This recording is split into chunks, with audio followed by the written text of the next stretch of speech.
it has made is a bearish order block, as well as on a daily time frame also the order block is bearish.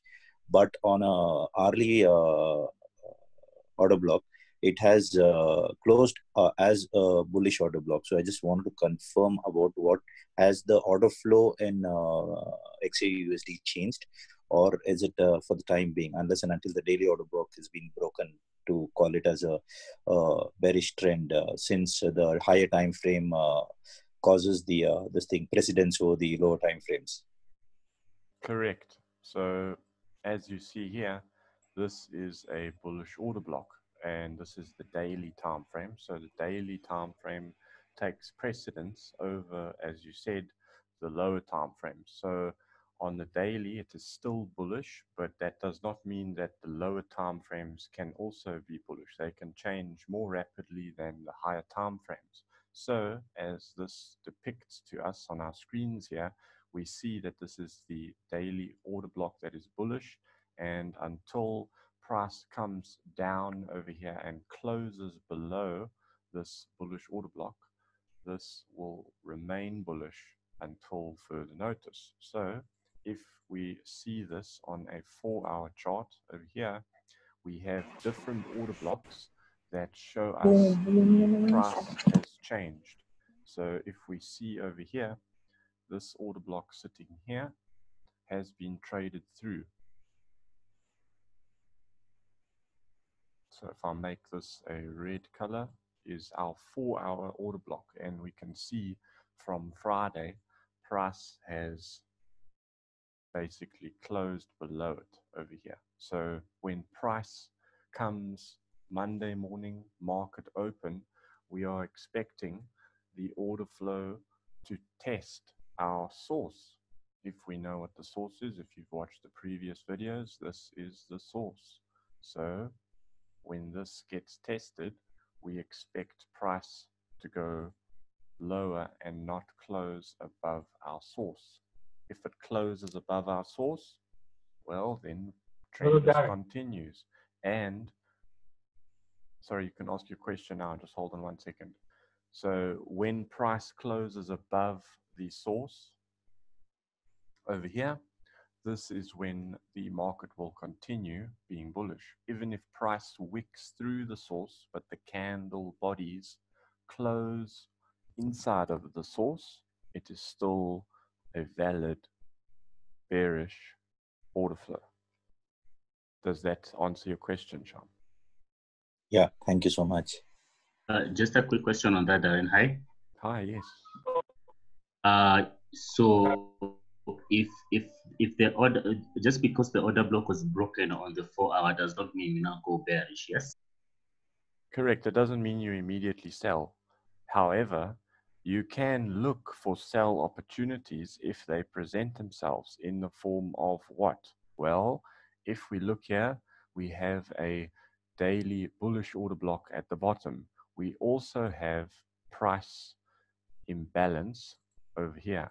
Okay, so this is a target for price to come into to balance this imbalance over here. So this candle aggressively moved up, and there has not been any other data or price action inside of this liquidity void. So that is a target for price to come into. So if you are looking to sell gold at a good price, you want to sell it at a higher price. You don't want to sell it at market price. So when the market opens, you don't want to sell it there. So how do we get discounted price? Well, we go down to a lower time frame, for example, and we can potentially pull our fibs from the bodies to the bodies. And if we see that price wants to come into our sweet spot zone over here, then we can start looking for sell opportunities. However, there is also additional equal highs sitting over here, which is a point of liquidity sitting here. So that could be a potential target. And also that source candle we have marked up is also a bearish 4-hour order block.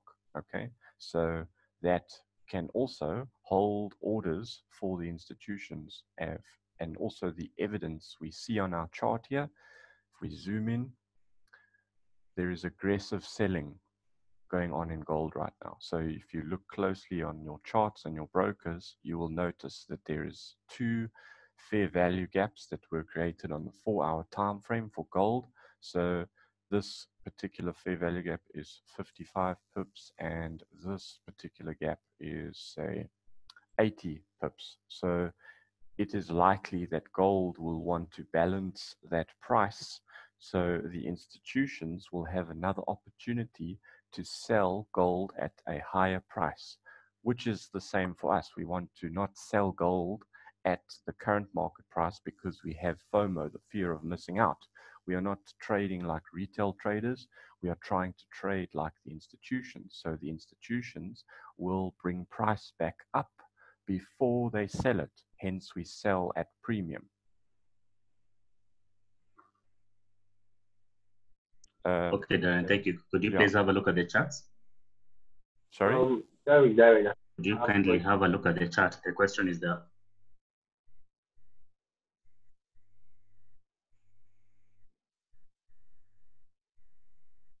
Hello?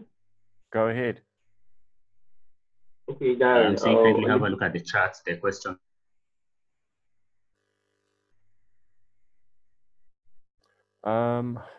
Kevin, this is something that has been covered many times in previous Zoom calls where I show you a trade example from top to bottom. However, I will show you one here, and I will show you some trades that I took, which will help you in answering your question 1.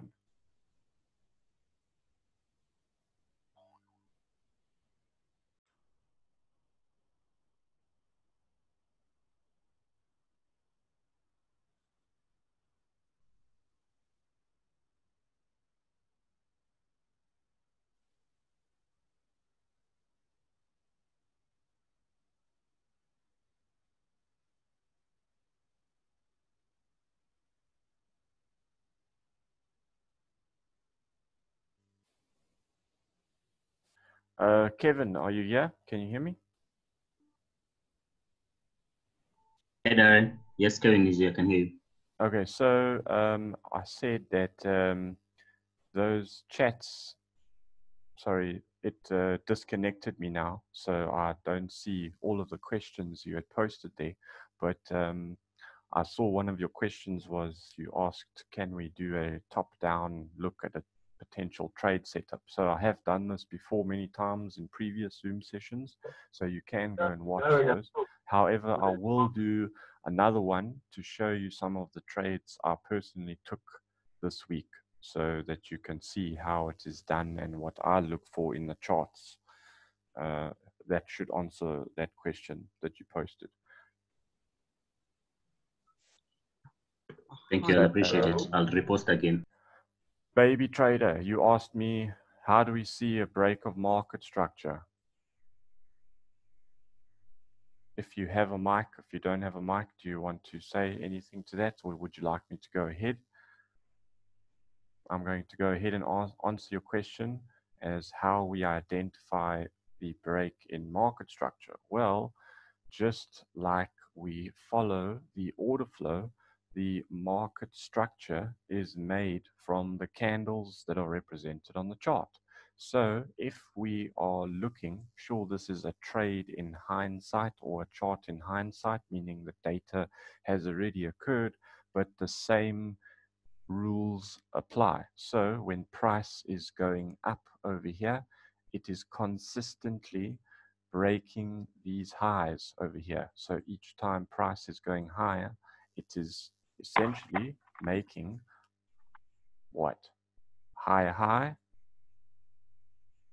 higher low, higher high, higher low. And this is market structure as we see it on our chart here. So each time a higher high is made and a higher low is made, well, it is bullish because the trend is bullish and it is breaking the market structure. It is breaking each time it is going higher, it is breaking the previous high of each. As a BTM concept, they call it levels, but in essence, it is essentially just market structure where the highs are broken. There is a retracement to buy at a discounted price, and price continues bullish. The trend keeps going up. Market structure is broken. So if we look at this chart over here, here we have price going up, and price then goes down. It goes back up, but fails to take out this high over here. So instead of going up and taking out that high, now it is trading sideways. So where is our market structure? Our market structure is sitting over here, and that market structure gets broken when price moves down over here. Then there is a retracement, and price continues to go down to continuously break market structure. So again, when we are looking at the break of market structure, here are these lows that are made, and price rallies up from there, and instead of making a new high, it is trading sideways and price drops. So how do we know this? Well, because of the fact that banks, institutions will sell at a premium price. So what happens here?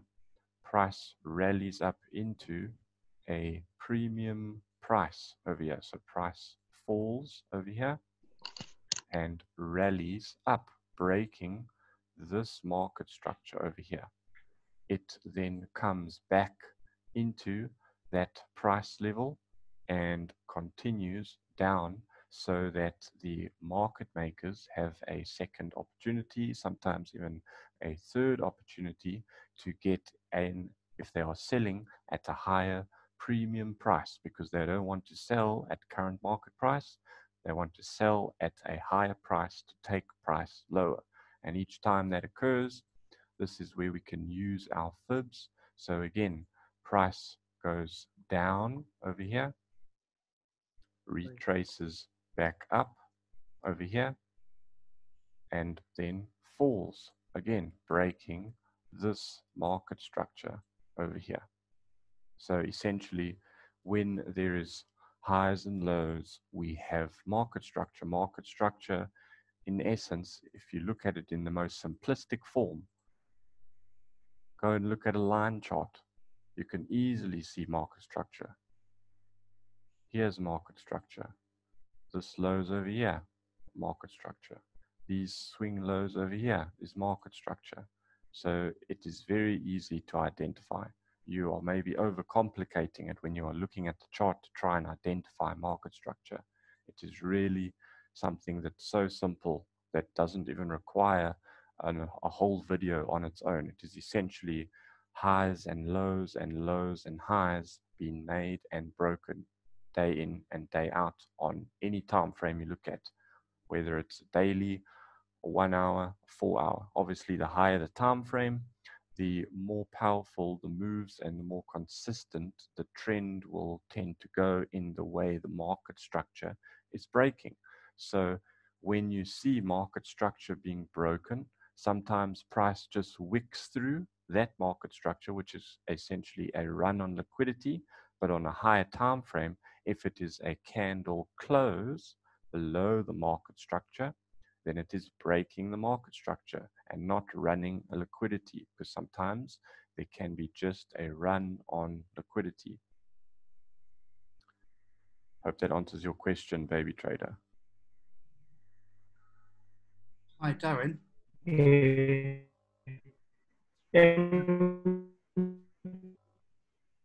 To the left here. Wait, hello? I'm To the listening. left here. Swing low, like, look. Can you talk to the left? Yeah. No, down a bit. Yeah. Where you have a trend line. Over here. The first, yeah. Price broke that that swing low there. Would you consider that the market structure break? Yeah, of course. Of course, yes. So this is a 15-minute chart. So even up here, we have market structure being broken. And you can see when market structure is broken, what do? They break it, and then they come in for a discounted area of price to sell for the institutions. Well, in this case, premium, but it can happen in reverse if this was a bullish chart. So they came in for a premium sell once they broke the market structure. So they broke the market structure, they came up to sell at a high price, and then took price lower.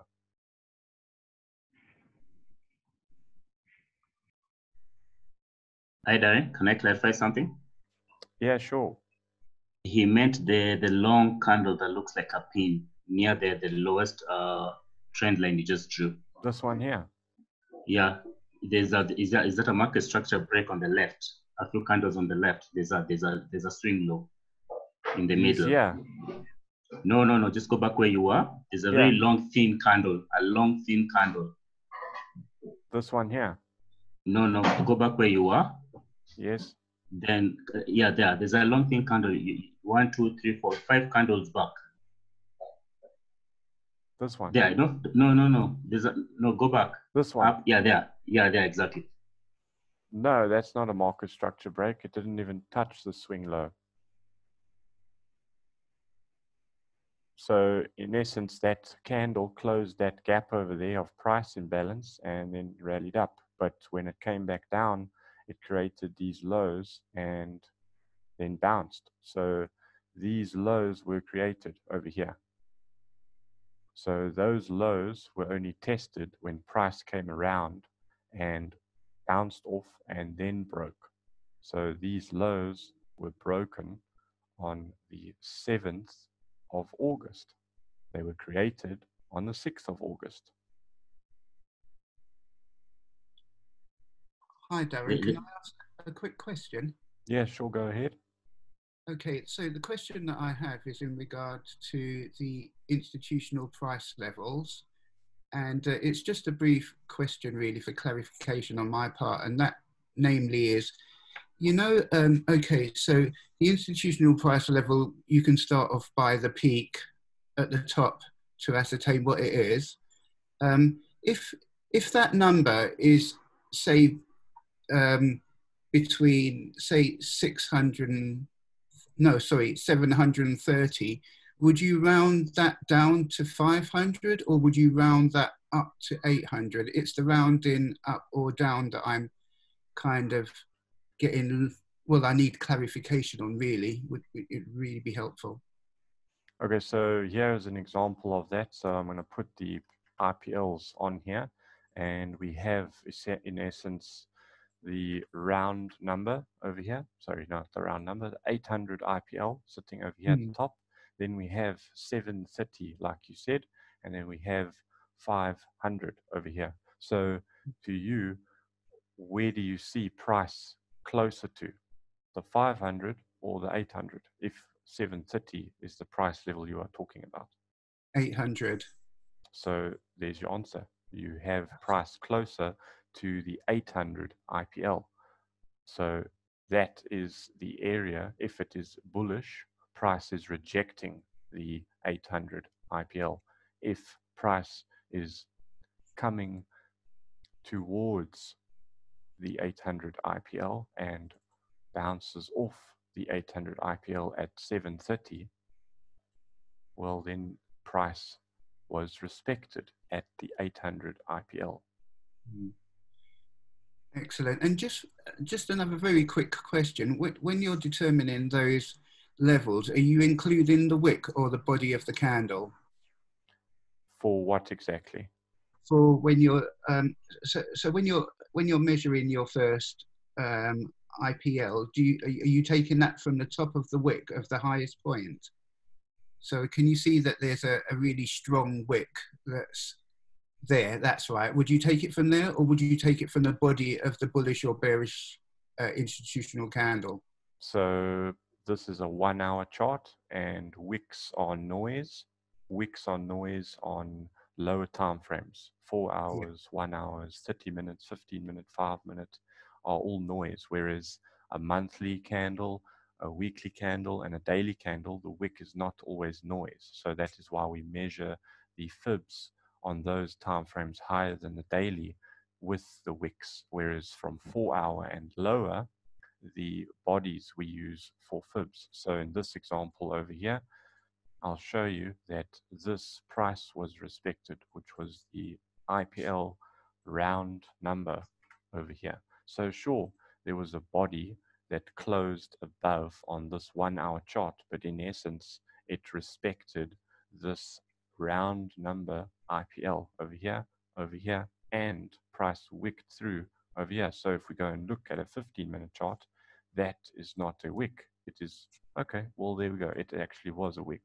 It was a very brief moment of time. But as you see, we dropped down from 1 hour to a 15-minute chart, and you can see how price interacts with that round number IPL over there. Great. Thank you very much, Darren. I really appreciate it. You can ask one more question if you want. No, I'll leave everything. I'll leave that to the rest of. I don't want to take up too much of your time. Well, I don't mind. You've only asked 2 questions. No, that's fine. That was the main point for this time. Thank you very much. Okay. Anyone else got a question? Hi, Darren. I have 2 more questions.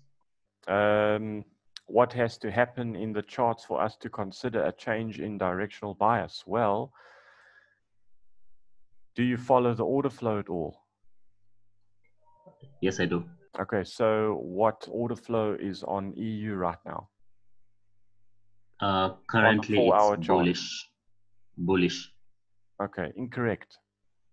So if you follow the order flow, this order block sitting over here was traded through. That is a strong order block because you can see for this a 4-hour chart. So 1, 2, 3, 4, 5, 20 hours of bullish movement to the upside, making higher highs, was the last strong bullish order block, which was closed below. Do you see that? So what about the bullish order blocks at the front? Where? There are other down candles in front of those ones. Over here? Yes, that one, the second one, the third one.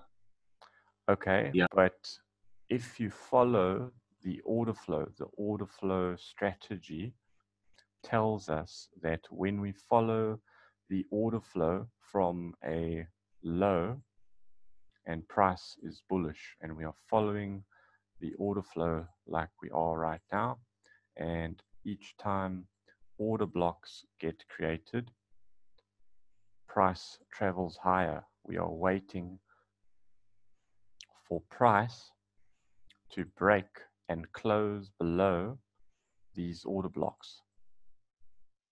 So essentially, these order blocks will one day get closed below, which is this order block over here. So this order block is the breaker over here. So when we have a breaker, we have a peak formation high over here. And when a peak formation high, the highest of the lot is a source candle over here. So that is our source candle. So price tested our source, as we see on Friday, tested our source, and price closed below our source, because when we have a breaker created, so price came up, that was a bullish order block, price created that high, it wasn't a source, then price fell from that high, making it the peak formation high, and closed below this order block over here. So when that order block was closed below with this candle over here, that gives us the breaker. So the breaker tells us that there is a tendency for price to now change in a bearish order flow, because the order flow for this entire time has been bullish, because if we had followed the order flow, all of the bullish order blocks were respected, none of them were closed below, and price has been moving up.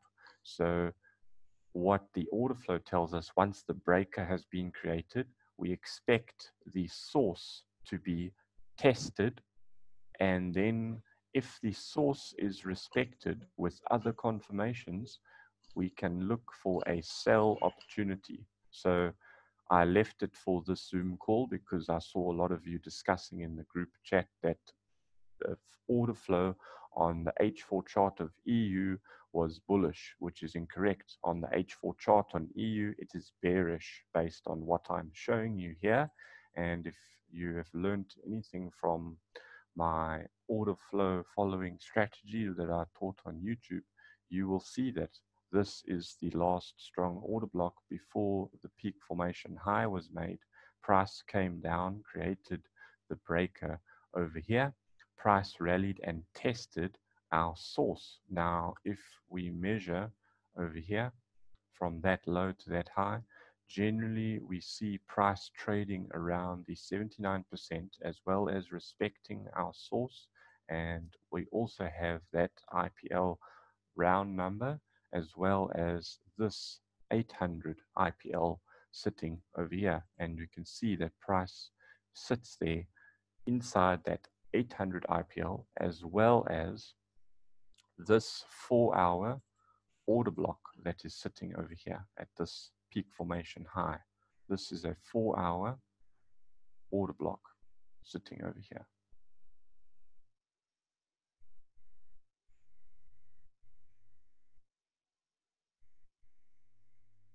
So we see price respecting that 4-hour order block, which is also our source, our peak formation high. It is respecting our IPL of the round number as well as the IPL of the 800 number. So essentially, we see that there is large selling pressure coming from this move that created all of these gaps over here. There was a lot of imbalance in price. So the fair value gaps tell us and show evidence to us that there is large transactions at those price levels. And what happens when there is large transactional volume on a particular direction?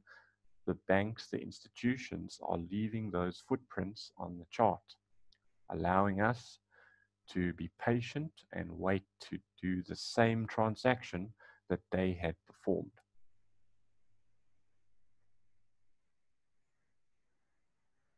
So that should answer the question about the directional bias.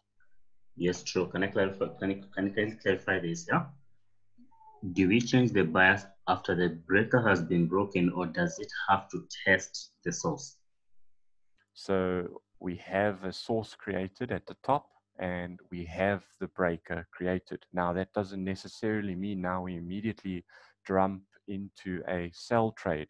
We can sell around the source area. It is better for us to sell around the source because we are selling at a higher price. Price can just rally up from having created the breaker, as you see here. So when we see the breaker created, we are expecting price to now continue lower once it tests the source. And we have, like here, we had that 4-hour order block sitting at the top there. That was also our source. So we want to see price reaction. We saw price reaction. Price rallied up here.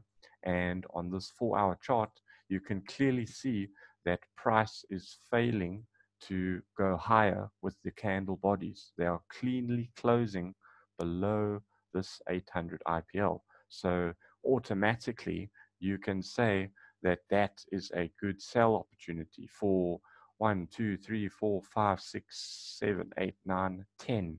So that is 40 hours of price action where it failed to close above the round number IPL, break the order block, or the 800 IPL, as well as sitting inside of our source. That is enough price action to tell us that we can sell at that zone. Because a 4-hour order block is a good 4-hour order block when there is a large move to the downside.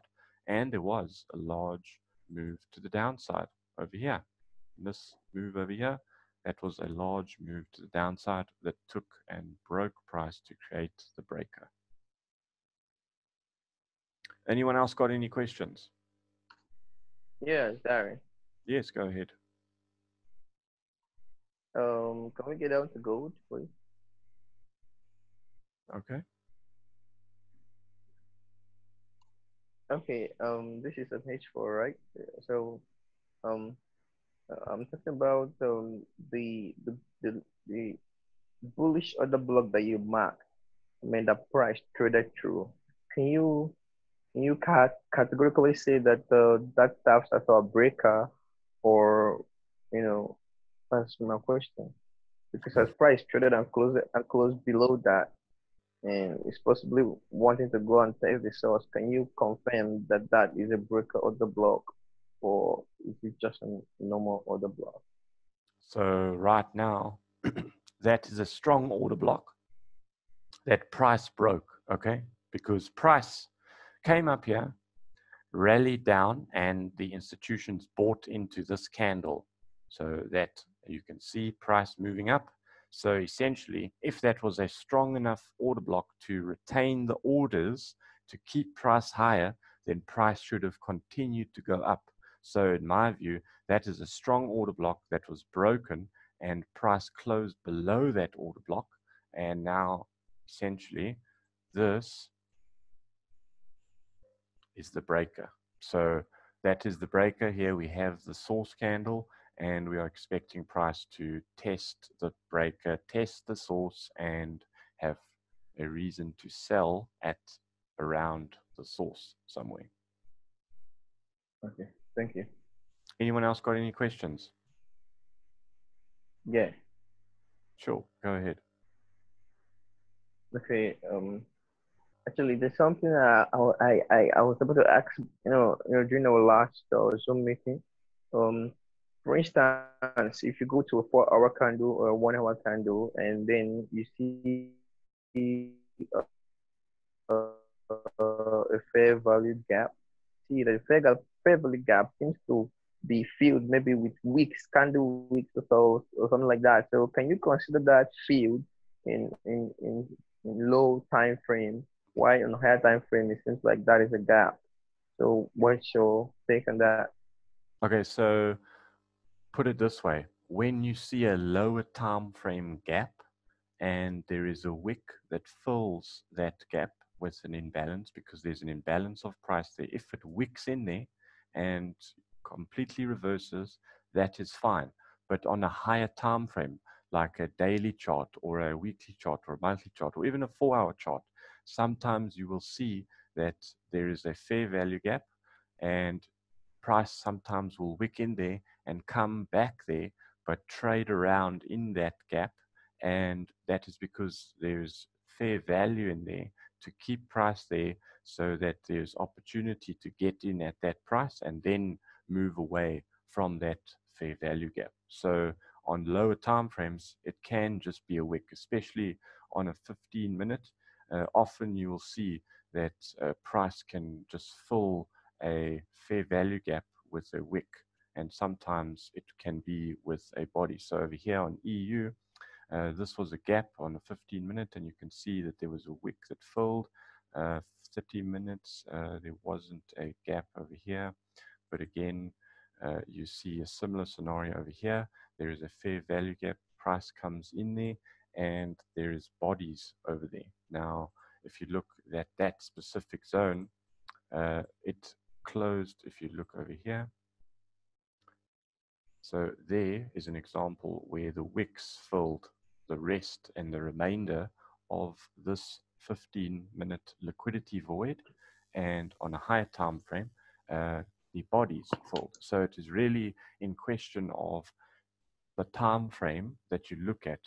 Obviously, liquidity voids are massive fair value gaps, so they are imbalance of price. So bodies will tend to want to fill a liquidity void, and when you see a fair value gap, it can sometimes just be a wick.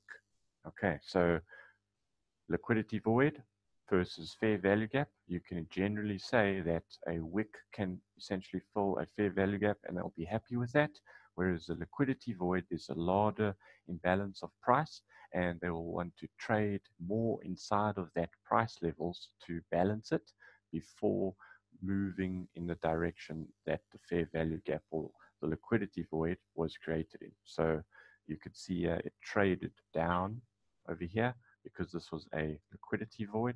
They took price lower. It traded for 3 15-minute candles, so 45 minutes. It traded inside of this zone and then rallied away again. So essentially what I'm saying is fair value gaps, liquidity voids, especially liquidity voids, they show us that there is bullish orders in that area of price because that is evidence to us.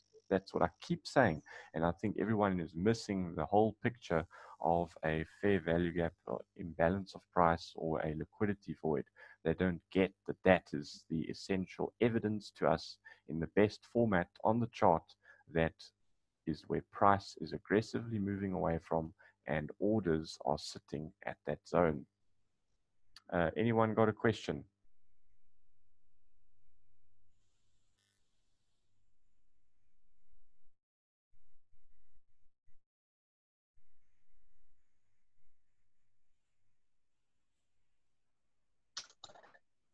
Hello. Yes, go ahead. Yes, on EU, the question that I have, when you look at the daily chart, you see that there is an order block there. So how do you look at that? So right now we know that the order flow on EU is what? Bullish, right? Okay, so if we follow the chart, this is a order block that blasted price off, okay? And over here is an order block sitting over there. And that order block on the daily chart, because the order flow is bullish, until this order block gets broken, we can essentially say that the daily order flow will be bearish. So you could expect a break of the daily